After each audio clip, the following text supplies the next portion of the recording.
ગ્રામ્ય અને આદિવાસી વિસ્તારોમાં શિક્ષણ અને સ્પર્ધાત્મક પરીક્ષાઓ માટે યોગ્ય માર્ગદર્શન અને સુવિધાઓનો અભાવ હોવા છતાં વરાડા રેલવા ગામના યુવાનોએ પોતાની મહેનત, એકતા અને સંકલ્પના બળે સફળતાનો નવો ઇતિહાસ રચ્યો છે.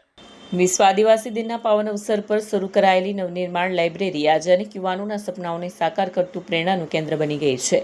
મર્યાદિત સંસાધનો, આર્થિક મુશ્કેલીઓ અને ગ્રામ્ય પરિસ્થિતિ વચ્ચે શરૂ થયેલી આ લાઇબ્રેરીએ આજે સમગ્ર વિસ્તારમાં એક આગવી ઓળખ ઊભી કરી છે.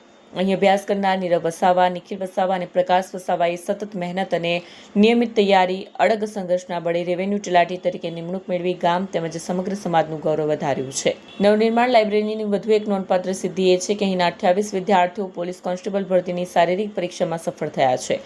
હવે તેઓ લેખિત પરીક્ષા માટે તૈયારી કરી રહ્યા છે.